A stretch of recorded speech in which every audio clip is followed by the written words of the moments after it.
On a Tuesday night in November, a college student in Ohio opened his laptop, logged into a hidden network, and saw something that shouldn't exist. No usernames, no chat window, no stream key, just a single black screen, and a timer counting down. 10 seconds, 9 seconds, 00:00:08. When the countdown hit 0, the feed didn't crash.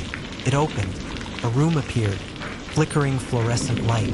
Concrete walls, damp and unfinished. A metal chair bolted to the floor. And someone in that chair, already watching the camera. They didn't speak. They didn't move. They just stared. Across the bottom of the video, in glitching red letters, a single line scrolled. "If you're seeing this, it's already too late." The student thought it was a hoax, until he called 911, until the police traced the IP, until they reached the location, and found an empty room, no chair, no camera, no cables, nothing, like the broadcast had been sent from a place that hadn't existed for years. This is the story of the deep web broadcast, the signal that shouldn't exist, and the people who tried to shut it down before it reached them. Stay with me. His name was Evan Mercer, 21, computer science major, night owl. Evan wasn't a hacker, not really. He was more like thousands of other curious people who had gone down too many rabbit holes. Reddit threads, tech forums, whispered invitations to see the real internet. That night, he wasn't hunting for anything dark. He was trying to fix something. A buddy had sent him a link to a hidden marketplace that kept timing out. Evan was combing through Onion routing logs, trying to figure out why connections were dropping, when he saw it. A line of text in his client, /stream/unknown/source_0xf2. No user ID attached, no known host, no metadata. Just an active connection with 0 peers watching. He was about to ignore it. Then the description field refreshed. Live in 30 seconds. Evan hesitated. He knew better. Hidden streams meant risk, illegal content, law enforcement honeypots, or worse. But curiosity is a magnet, especially at 2:13 a.m. when you're tired and alone. He clicked. The window opened. Black screen. A digital countdown in the corner. 30 seconds. 29. 28. Okay, he muttered. What are you? He tried to trace the IP. The data bounced between too many nodes, too fast. He caught fragments. An old university backbone in Germany, a satellite uplink in Nevada, a dead server associated with a telecom in Maine that had gone bankrupt 6 years earlier. Evan frowned. That's not possible. The timer hit 5, 4, 3, 2, 1. The black screen glitched, like something was forcing its way through corrupted cables. Then the room appeared. At first, it was just static upgraded to reality. A square room. Concrete. No windows. A single fluorescent tube light, cycling between too bright and too dim. In the center, a man. Mid-30s. Shaved head. Plain gray t-shirt. Wrists taped to the arms of the chair with thick, white gaffer tape. He stared directly at the camera. Not pleading. Not confused. Just aware. Like he knew Evan was there. Evan leaned in. Is this pre-recorded? The man blinked slowly. Then, without breaking eye contact, he tilted his head, just slightly. The stream bitrate spiked. Evan's CPU temp jumped. Frames dropped. Across the bottom, red text glitched into existence, letter by letter. If you're seeing this, it's already too late. Evan's hand went cold on the mouse. Too late for what? He whispered. The man in the chair answered without moving his lips. The lights cut out. The feed went black. And a new line appeared, bright and sharp. Call 911. Evan didn't think. He grabbed his phone, dialed 911, and watched the buffering circle spin on his laptop as the line rang. 911, what's your emergency? This is going to sound insane, Evan said, breathless. I think I'm watching someone being held somewhere, live, on my computer. The dispatcher paused. You're watching a video? A live stream. There was a countdown. Now it's gone black. But it told me to call. Told you? On the screen. In text. Look, can someone trace this? It was bouncing, but I saw a Maine telecom in the path. An old one. Another pause. Sir, are you in immediate danger? No, but I think this guy is. The dispatcher took his info, his IP, and his contact number and logged it as a suspicious internet broadcast. Evan half expected them to hang up and write him off as a crank. But behind the scenes, the call stuck. It landed on the desk of Detective Laura Pierce 2 days later. Not because it was urgent, but because no one knew what else to do with it. Pierce worked in cybercrime out of Columbus. Fraud, phishing, and corporate data thefts. She was used to people claiming they saw things on the dark web. She almost dismissed it. Then she opened the attached technical log Evan had emailed. It wasn't the content that got her attention. It was the routing. The path contained an entry that shouldn't exist. Relay.mainfibercom-16 net status. Offline 2017 deregistered. Cute, she muttered. Spoofing dead infrastructure. Still, something nagged at her. She called Maine.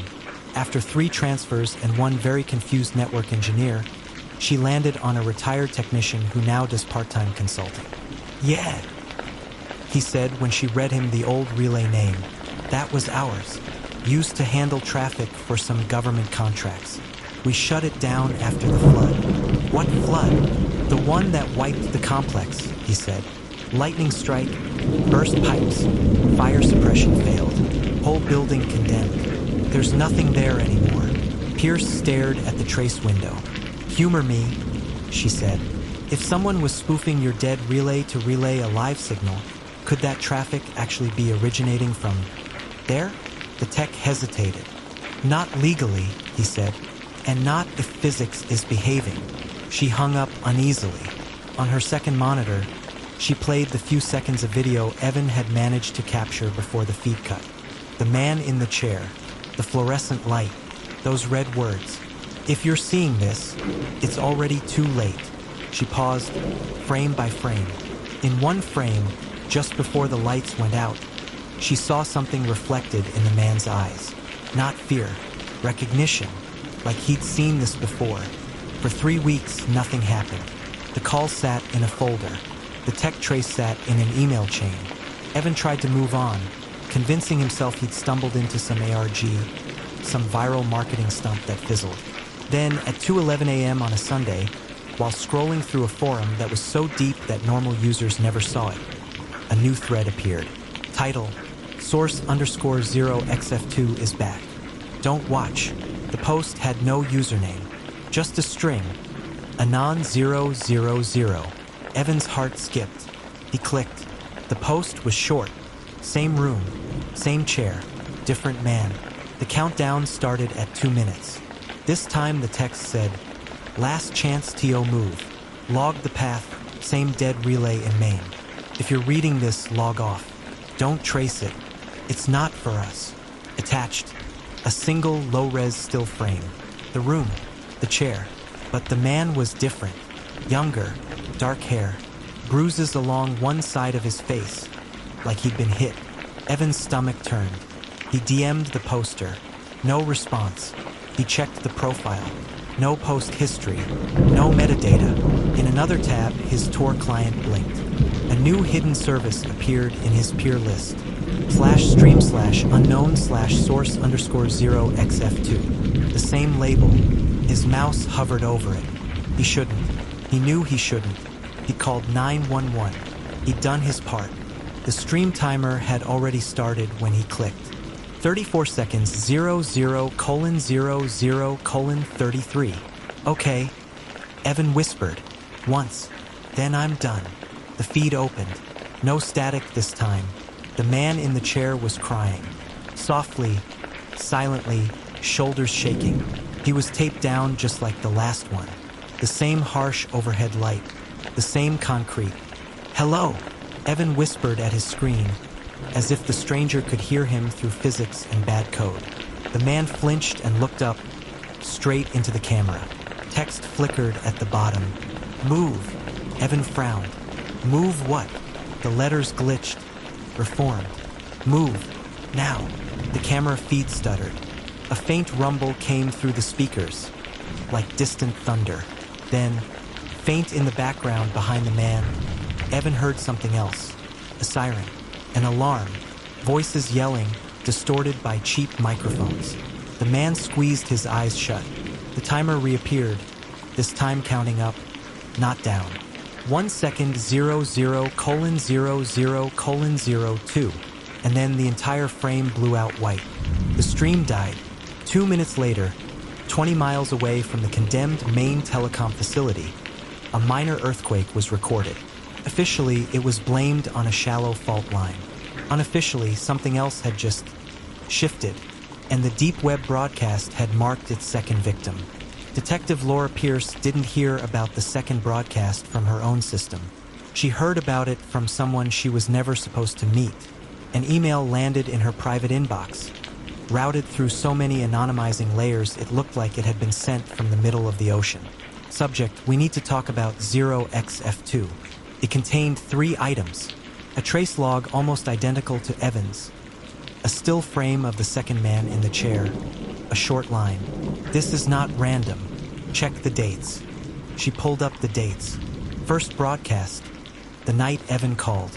No known incident attached. Second broadcast, same weekend as the minor Maine quake. She dug deeper. 3 years earlier, the same condemned facility had experienced a gas leak event that led to a small fire. Underfunded, quickly suppressed, never explained. Pierce mapped the coordinates. The quake's epicenter. The old relay's physical location. The underground fiber tunnels that used to feed the building. Everything converged on a spot the EPA listed as unstable substrate. Someone was using infrastructure that shouldn't exist to send video from a room that, according to property records, had never been built. And someone else out there knew about it. She replied to the anonymous email, keeping it short. Who are you? The answer came within an hour. Call me Stanton. I monitor anomalous traffic. I've been watching 0xF2 for 6 months. You're not the only 911 call. And you're not the only one trying to stop it. Pierce's pulse quickened.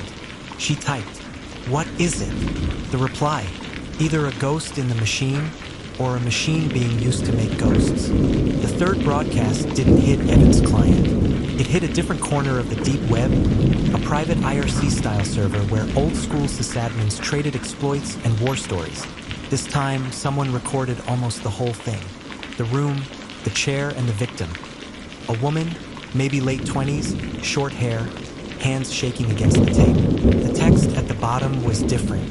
You have 90 seconds. The chat log from that night is still whispered about in certain circles. At first, watchers assumed it was roleplay, another creepy performance. Then the room's audio picked up something in the background. A radio. Police codes dot a dispatcher mentions an address. One of the watchers recognized the street. It was in his city. User. Is this some kind of swatting thing? Others scrambled to cross-reference the address. One of them, a former EMT, recognized the building from an old call. A research lab that had been shut down after funding cuts. They debated calling 911. Some were too afraid. Some assumed someone else would do it. In the recording, the woman in the chair seemed to respond to the chat. She jerked her head, eyes wide, like she could hear something they couldn't. Her lips moved. Slow, careful. No audio came through. The text glitched. Move her. The watchers argued in the chat. Move who? Move where? Were they the ones who were supposed to act? At 1 minute and 15 seconds, the room's overhead light flared, then dimmed. At 1 minute and 20 seconds, the building in the background, police chatter suffered a localized power disruption. At 1 minute and 25 seconds, the stream cut to black. The next day, the lab's caretaker, a night security guard, was found unconscious in the lobby. He had no memory of the outage, no memory of hearing alarms. But he did report one thing that unsettled Pierce's team when they interviewed him later. At some point, he said, rubbing his temples, I swear I saw someone sitting in the middle of the old testing floor, just a chair, no walls, no cameras. The emergency lights were flashing and it looked like the room was wrong. too big, like there was more space than should be there. He blinked hard. Then it snapped back, and I was on the floor. Pierce stared at him. "You're sure there was a chair?" He nodded, eyes unfocused. "Yeah," he said quietly, "and someone in it." The deep web broadcast wasn't just showing people in danger. It was showing failures, moments where infrastructure, buildings, and maybe reality itself were breaking in ways no one could fully explain. And every time someone somewhere heard the same phrase in the signal, "Move." When Pierce dug into the history of the shuttered lab, she hit a wall. Officially, it had been a materials testing facility for a private contractor. But the deeper she dug, the more the language changed. Spatial stability, signal propagation in non-standard environments, localized coherence failure. She needed Stanton. They finally agreed to speak. Not in person, not on video, but via an old-fashioned, heavily encrypted VoIP line. Stanton's voice was tired, older. Not the edgy teen Evan had imagined when he first heard the username. "I worked for them," Stanton said. "Not the lab. The people who funded it." "Who is them?" Pierce asked. "Doesn't matter," he said. "Most of the shell companies are already dead. What matters is what they were trying to do." He laid it out. 10 years earlier, multiple governments and private firms had quietly funded experiments in remote observation, the holy grail of surveillance. The idea was simple and insane. If you can measure fluctuations in a space, can you reconstruct what's happening inside it from somewhere else?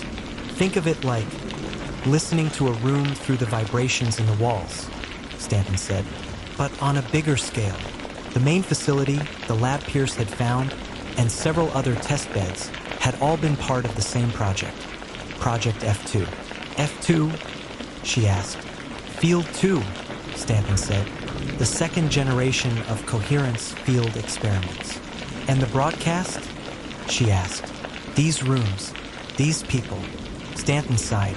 "F2 was supposed to be one way," he said. "Sensors out, data in. But the deeper we pushed, the weirder it got. Signals that should have decayed kept echoing. Rooms that had been demolished still showed patterns." He paused. "And then there was the test that went wrong. The first time an F2 sensor showed a room that no longer existed, with a chair that should have been scrapped, and a person who, according to every database, wasn't on site. That's when they shut it down," Stanton said. "Officially, packed up the hardware, walked away." Pierce stared at the case board on her wall, printouts, maps, stills. "Except something didn't shut down," she said. "Exactly," Stanton replied. "Something kept broadcasting. Something we didn't build to broadcast at all." He leaned closer to his mic. "Detective, the signal you're chasing isn't just a live stream. It's an echo." If Stanton was right, the deep web broadcast wasn't just someone's sick game. It was a side effect. Project F2 had tried to capture reality at a distance, to read the field of a room like a fingerprint. But fields don't just store what's there. They also remember what was there. When you record a song, Stanton said, you're not just capturing the current sound, you're also capturing the room, the shape of it, how the air moves. F2 did that with space itself, and we pushed it too far. He believed that when the main facility suffered its flood and gas leak, the F2 field didn't dissipate, detached, like a loop, a room that existed at the intersection of all the test sites. Not physically, but in signal space. That room you keep seeing? With the chair, Stanton said. We called it the kernel. It was our test pattern. We fed it into the system to calibrate the sensors. Empty chair, neutral lighting, no variables. For years, that's all it was. Pierce swallowed. And the people in it now? He hesitated. We don't know, he finally said. We never put them there. Not physically. The project ended before any human trials. That's why this scares me. Pierce looked at the stills again. Each victim looked different. Different age, gender, clothes. But the fear was the same. The awareness was the same. You said it's an echo, she said. Echo of what? Stanton exhaled. Of every failure point in the system, he said. Every time a facility had a stability event, A flood, a glitch, a power spike. F2 logged it, cross-referenced it, tried to stabilize it. Somewhere along the line, that process stopped being passive. It started intervening. Pierce thought of the text on the feeds. Move, her last chance to move. Is it warning us? She asked. Or moving them? Stanton's voice dropped. I used to think it was trying to save people caught in unstable events, he said, pulling them into a safer state. But now, watching your files, I'm not sure. He paused. What if it's not a rescue? What if it's a collection? The fourth incident proved something no one wanted to believe. The signal wasn't just feeding out. It was reacting. It happened in a basement in Chicago, where a small group of curiosity-driven techies decided to do what everyone else had only talked about. They tried to talk back. They'd scraped multiple snippets of 0xF2 streams. They'd mapped the glitch patterns the way the red text rendered the bandwidth spikes just before each event. They built a crude injection tool, something that could place text into the outgoing stream path, piggybacking on the same relay that 0xF2 seemed to ghost through. When the next broadcast appeared, chair, light, this time an older man with an oxygen cannula in his nose, they activated it. On their screen, the usual text flickered.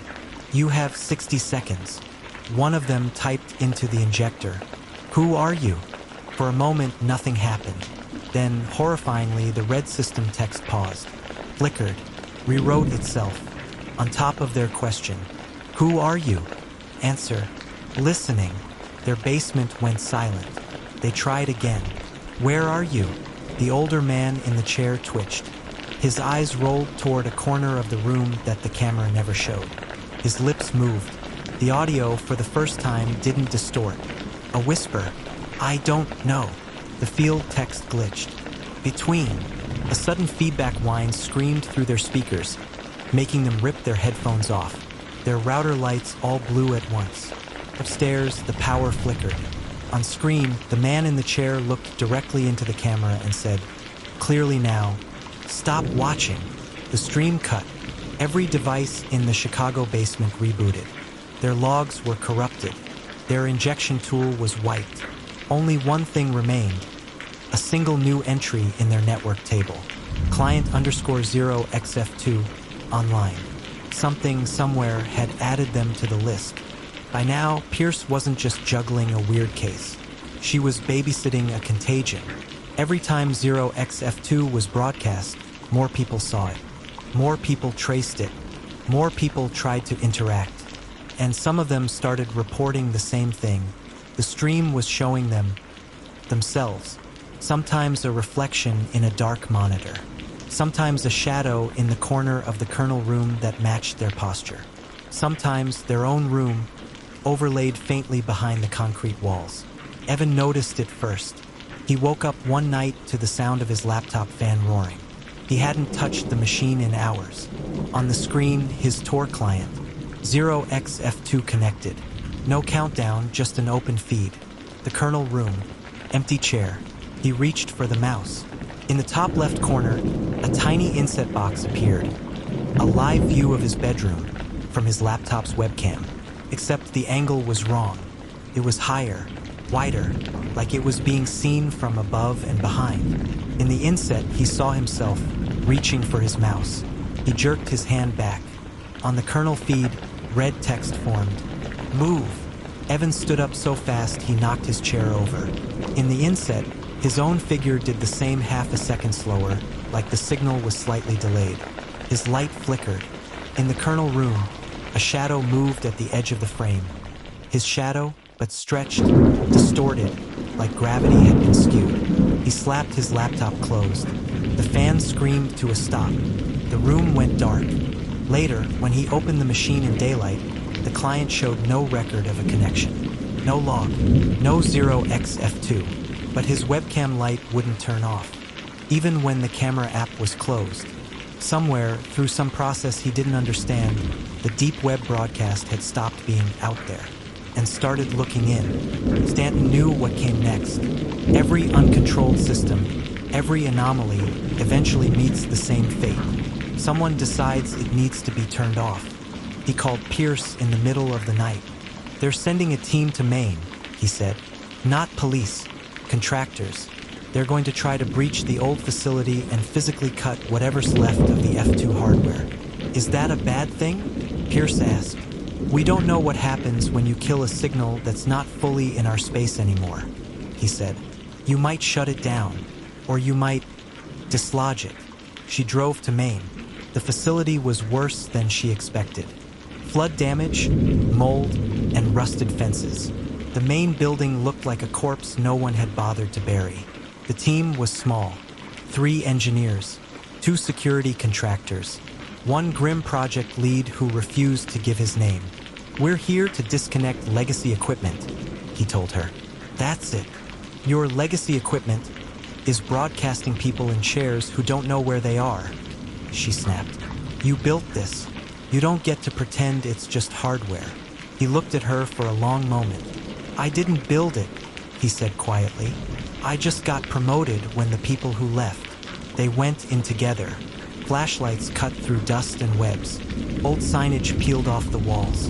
Authorized personnel only hung above doors that no longer locked. Deep in the basement, behind a warped fire door, they found it. A rack of dead servers. Cables leading nowhere. 2 F2 coherence nodes. Metal rings the size of truck tires, dark and silent. No power, one engineer said, relieved. This thing's been offline for years. Pierce's radio crackled. At the same time, all their phones buzzed. Every device, all at once, tried to connect to a new hidden network. F2_kernel. Local signal strength, 100%.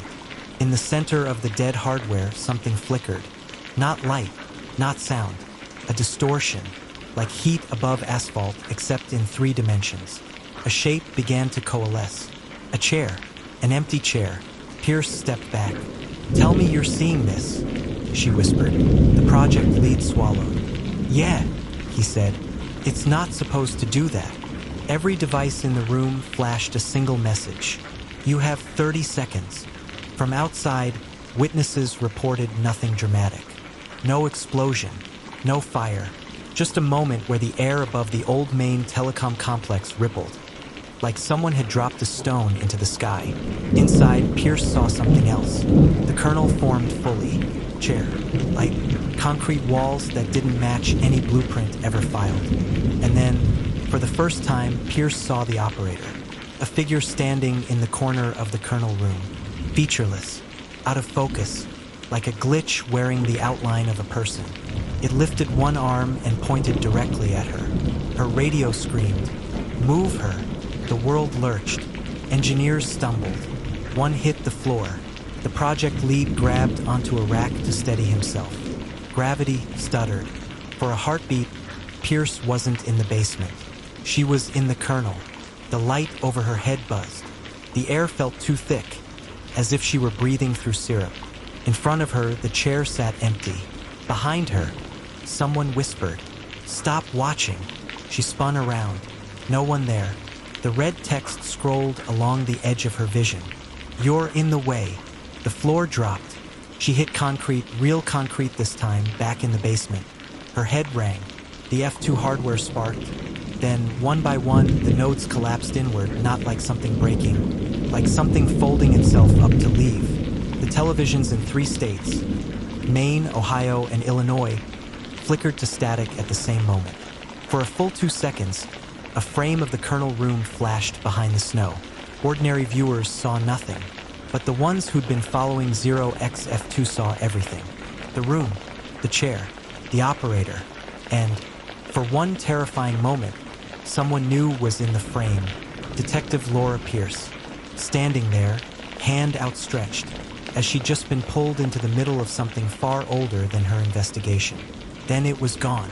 The deep web broadcast went silent. For the first time in months, there was no /stream/unknown/source_0xF2 in anyone's client. Just empty ports, and a feeling in the people who'd watched it the longest that silence wasn't the same thing as safety.